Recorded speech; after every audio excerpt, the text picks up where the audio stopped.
So I think that what we've got through this morning is a series of presentations that show that there is not one land question. There are many land questions. Urban and rural, the questions of redistribution, restitution, tenure reform, upgrades, who expropriates, who benefits, etc. And of course the question about land has been thrown into the spotlight, as Ben said earlier, by the resolution that was adopted on Tuesday the 27th of February in Parliament to appoint a constitutional review committee that will have between now and the end of August to look into whether or not it is necessary to amend or review or amend the Constitution to make possible expropriation without compensation. So that is merely one among many land questions. In your packs, and I think it's really worth having a little bit of a focus on the letter of the law when we talk about this issue, I want to just reflect on the story of the creation of Section 25, the property clause in the Constitution. Of course, there's nothing quite as polarizing for South Africans as debating the property clause in the Constitution. Many years ago, in 1995 actually, I was doing my first honours thesis on land reform during the negotiation of this. And what I found very striking, going to the Constitutional Assembly at the time, was to realize that it wasn't just commercial farmers who were arguing that their property rights should be insulated and protected in a property clause. It was mining companies, it was financial institutions, and of course the property clause refers to property in general, not just land. So let's keep that in mind. Secondly, I think that there are many ways to look at at Section 25 on property. My argument, and you can go through it and we can debate this, but my view is that the negotiations at that time went along these lines. The National Party, the Democratic Party, a whole lot of groups within South African capital and society were arguing that there should be a property clause that would insulate and protect private property interests. And at the time, the ANC and several other parties opposed the idea of having any constitutional provision around property.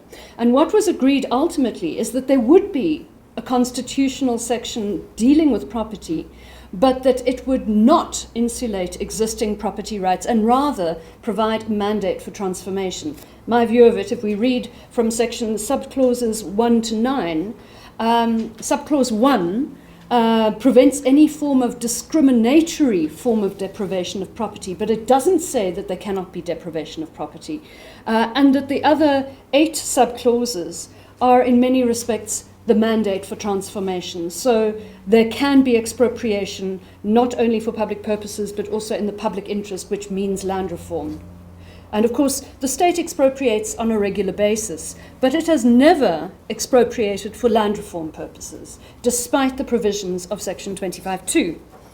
And I'm quite struck, last year, I think it was last year, former Deputy Judge President Dikgang Moseneke was complaining and saying, we sit within the Constitutional Court waiting for a case to come before us so that we can rule on what is just and equitable compensation.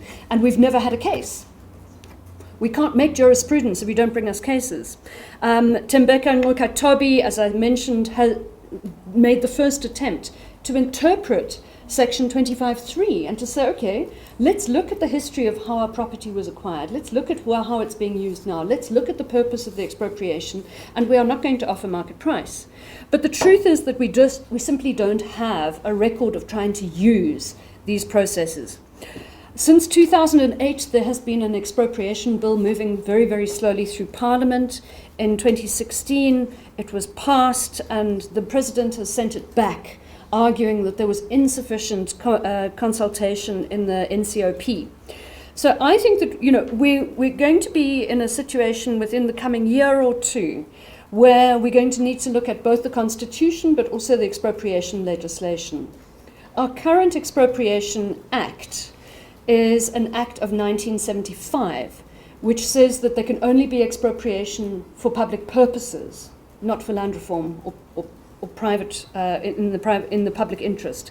It also requires market level compensation. So we have a disjuncture between what the Constitution, what the property clause mandates in terms of expropriation and what our guiding legislation says. So I think that one place to look is what happens with the Expropriation Bill that's now back in Parliament. It's quite possible, in fact, that there might be an amendment to the Expropriation Bill that would clarify the kinds of circumstances under which there could be expropriation of property without compensation. In which case, we might be able to clarify a policy position and embed it within the Expropriation Bill. There are various different possible scenarios for the future. As I think it's already been said, the DA is trying to position itself like we are going to do expropriation without compensation in inner city Joburg, but fundamentally the DA is opposed to expropriation without compensation. My view is that one of the big untold stories is the difference between the thinking within the ANC and the EFF. So they seemed to agree in February. They voted together. But they actually mean different things by expropriation without compensation. There's a big difference between nationalization of land, state custodianship of land, or the ANC predominant view in my understanding, which is that the ANC wants to be able to expropriate with or without compensation or buy on the open market. It wants expropriation without compensation as one tool within a toolbox, entirely different from the EFF's view. So I think that a big story to be told between now and August is what happens within this Constitutional Review Committee. What are people saying in the public hearings that are going to be happening across all the provinces? And let's distinguish also conceptually between expropriation and compensation. We haven't expropriated, even though we could have. The requirement is just and equitable, that the amount of compensation and the time and manner of payment must be just and equitable. Of course, an amount could be zero if it is just and equitable to do so.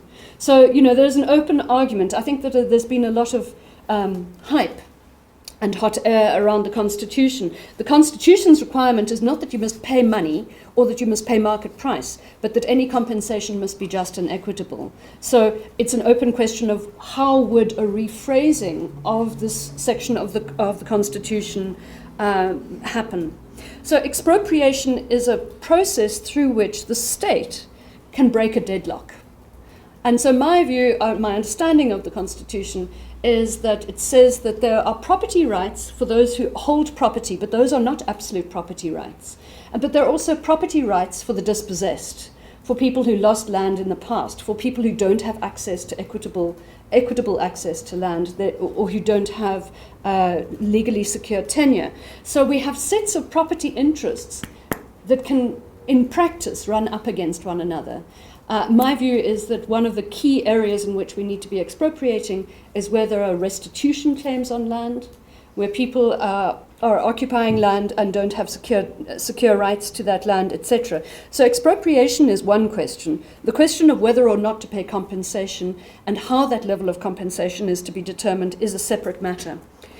After August this year, if all goes according to the timeframes, Parliament will need to hear the outcomes of the Constitutional Review Committee, and any proposal to change the Constitution will need to be passed by a 2/3 majority. I think there's an open question about whether or not politically the ANC, together with the EFF or other parties, can come together to agree on any potential rewording. Of course, all of this is subject to the limitations clause. So section 25(8) is very important because it says that any limitations of rights to property must be done in line with the limitations clause, which says that it must be reasonable or justifiable.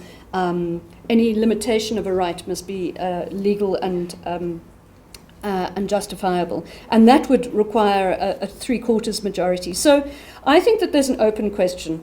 My view is we're probably going to be looking at, even before passing a change in the Constitution or the Expropriation Bill, we're probably going to start to see some test cases being prepared. And we probably should be thinking of several kinds of examples. Lauren has already referred to certain situations where there might be a very strong argument for expropriation with no compensation, including inner city buildings where we have absentee landowners who have failed to manage and maintain properties, and who are not paying rates to the city. Also, informal settlements. A third example, I think, is going to be labour tenants, and we may be seeing this Msiza case coming back. And, the reason being for expropriating without compensation is that labour tenants already occupy and use portions of land. The private title holders don't have effective occupation and use of the land. And I know that within the ANC they've been saying a lot about the fact that underutilised land, or land held by absentee owners, or land that is being seen as being held purely for speculative purposes and not being used, should be targeted. So we're probably going to be looking at a situation where the big question is one of policy, actually. Under what circumstances should there be zero compensation? Should there be partial compensation in some cases? Should there be market-related compensation in certain situations? And one point that I would want to emphasize is that given that a lot of people who are deprived of property rights in South Africa, even though we don't have an expropriation process under land reform, are poor and black. And we're seeing expropriations and dispossession, for instance, in communal areas to make way for mining deals. Should we have an approach that actually has an affirmative action rationale, which is that people should be left better off after expropriation of property? So I think there's a broader set of questions, and we probably should be discussing what's the real politics around the land question and the ways in which this expropriation without compensation has been framed as if it was going to resolve all these many complex land issues that we've discussed this morning. Thanks, Ruth. So, just to clarify, so there are questions of how we interpret the Constitution, the wording of the Constitution, very important. There's also the policy questions, which Ruth has raised here. And that leads, part of that is whether or not expropriation, at whatever level of compensation, can ever be the major mechanism through which land is acquired for land reform purposes. It's not a straightforward answer to that. And thirdly, there's the question of how all this relates to the current politics of land.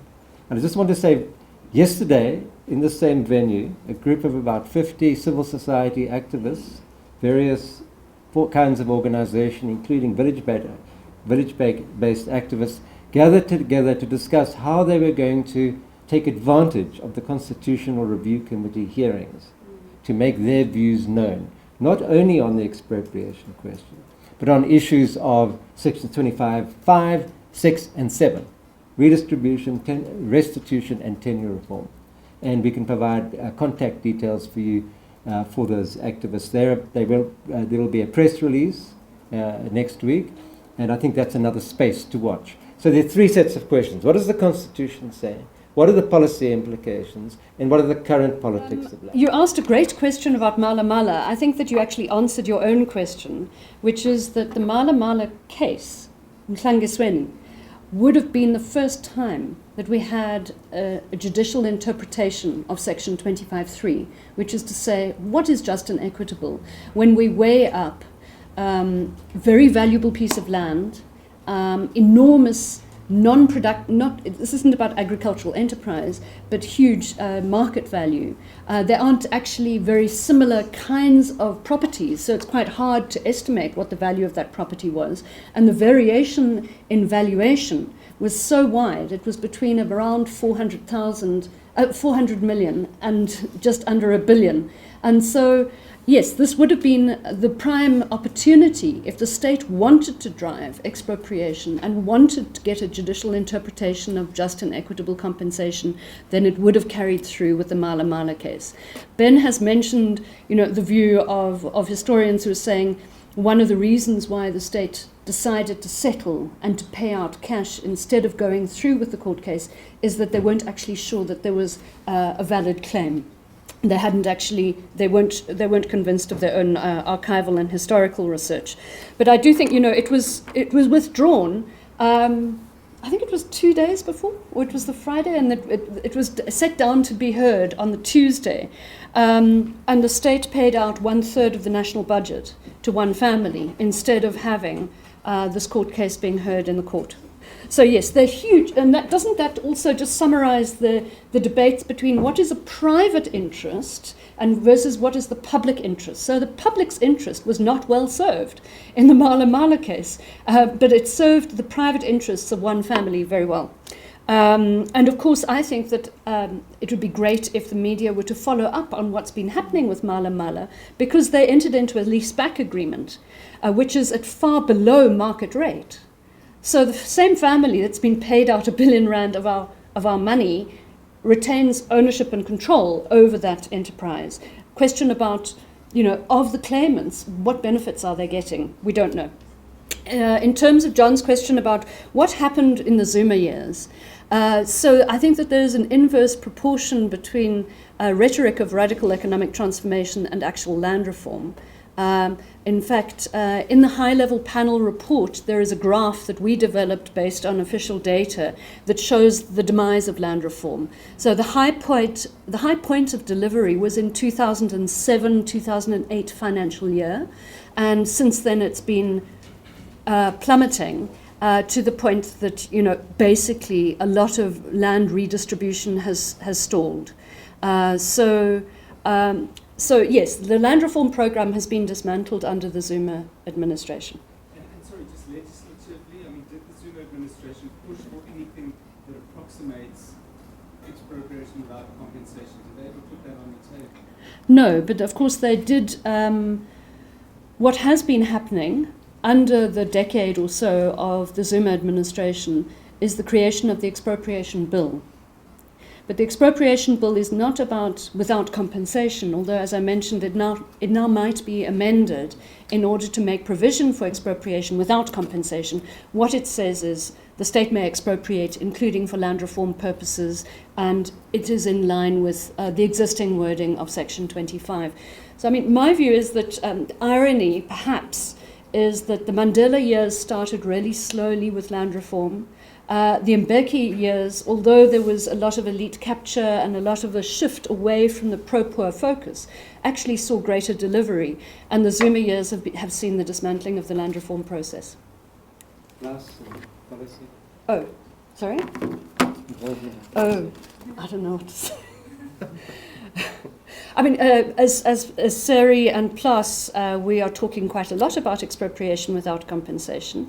And that's why, we've been we suggested this event was to broaden out the debate. So we're saying the same things to everyone. Just to say that in the early years, 95 to 99, people at PLAAS and many others were very involved in the policy-making process. After Mr. Mbeki came to power, we were basically shown the exit door. And since then, we've had a very adversarial relationship with the department, although despite our efforts to enter into productive dialogue. And it remains very adversarial. However, under the new leadership of the ANC, there are the beginnings of a thaw, so we'll see what happens out of that. I don't know if Seri would like to comment at all. Thanks. I wanted to comment very briefly on the question of politics. I think that it is undoubtedly a political and a politicized question. And for organizations like SERI and many others that I know of, one of the biggest challenges has been how to respond. It seems like an enormous opportunity, but there's a healthy dose of skepticism. And I think it is both. It is an enormous opportunity, and we're right to be skeptical. So I think, and I speak in my personal capacity here, that one of the things we have to work to ensure is that there's a programmatic approach to expropriation in place before elections in 2019. If we're able to achieve that, then we have something with which to hold government to account post-elections. And by the way, the skepticism is obviously not just shared by sort of intellectuals and policy advisors. The other day when I was at an Afro meeting with farm dwellers themselves were saying, we don't believe this. We don't believe it will change our lives. We need to represent ourselves more strongly. And yet, most of them are ANC supporters. It's a complicated politics, I think, but it is undoubtedly political. If I can just add to that, I think that in the same way in which we've been talking about the fact that there's already enormous scope within the Constitution to expropriate with or without compensation, I think that what this has opened up is the range of other land questions. So in that sense, it's an enormous opportunity. And coming quickly on the back of the high-level panel report, Kgalema Motlante's report, and by the way, can I just emphasize, even though it's enormous, if you just read pages 200 to 233, you'll have the gist of the whole land story. And so I think that we have a very compelling argument about what are the issues, what have been the legal and constitutional frameworks, what have been the implementation modalities, what have been the outcomes, and what needs to be done. We have it all there. So I think that this opening up of the land debate, while technically the Constitution may not be the stumbling block, it's opening up these broader debates, which is very functional for our society. Thanks. We have to move to closure. Just let me make 3 quick points. Firstly, many of the problems of land reform emerged under Mandela and Mbeki. But what we saw after 2009, when Mr. Zuma came to power, was large-scale processes of elite capture and associated and institutional dysfunction. We talked about the commission earlier, but also of corruption, and it's happened in the land reform sector. For example, one case that you might like to follow up, and it's reasonably well documented: South African fruit exporters, SAFE, together with their BEE partner, pro bono, one man, Evans Mavondo, having acquired about 20 farms or so, 20 operations in the citrus industry. Often they've done this by acquiring a farm at market value, selling it back to government at a vastly inflated price, and then becoming the strategic partners of the new owners, who often put on one side, SAFE run the operation and process and package the product, and are scoring massively. No action has been taken against them. A special assignment investigation, Hazel Friedman, is focused on one such case, in the Rwanda case in the Western Cape. There's several episodes of special assignment. The fingers point to this advisor, to the minister, and possibly to the minister himself. No one has ever written about this. It's only been covered by special assignment. But secondly, I think what we've seen in the urban sector is a reproduction of spatial inequality in the cities. Poor people are located on the periphery or in abandoned buildings. Basically, the cities operate as the apartheid city used to operate. In agriculture, we've seen the reproduction of the divide between large-scale commercial agriculture, increasingly large and international, and a mass of smallholder farmers. The same applies to our country's transport systems. Basically, structurally, very little has altered since the end of apartheid. The key beneficiaries of democracy have been a small number of black middle-class people who mostly work for the state. We haven't addressed the fundamentals at all. That's what's at stake here. Land and rural areas are relatively marginal in the wider economy. The larger problems are 37% unemployment, over 50% of people live below the poverty datum line. How are we going to address these issues? So we have a politics of the moment. We have a new president. Let me just say that I've been informed by an insider that the new minister appointed by Mr. Ramaphosa, Maita Ngwane Mashabane, does not want the job. So the question is, who in the ANC is going to lead on this issue? The EFF has seized the space. The ANC has granted them that space. They're scrambling to catch up. But what's happening? There's no clarity. So I think yesterday's meeting of civil society was very interesting because a discussion took place about policy making from below, as happened in the early 90s. Perhaps civil society has to provide leadership on these issues. Is it strong enough? Is it capable of doing that? Another idea which was discussed was, Lauren talked about occupations as a legitimate way of gaining access to land. Perhaps this is the moment in which land occupations in general are going to become aware of driving a community-based program of land reform in which the state is asked to facilitate, but we don't rely on an incompetent, if not corrupt state to drive the land reform process. These are the key political questions which I'm sure as journalists you're very interested in. Any final comments from the floor before we close? Thank you. Yeah. Thank you. Okay, that's it. Okay. In that case, thank you so much. I think that we'd like to, as PLAAS, we initiated this idea, but very quickly the Nelson Mandela Foundation jumped in and said, how can we help? Can we support this? So we'd really like to thank the Nelson Mandela Foundation for making today possible. Thank you. To Khalil and Samir.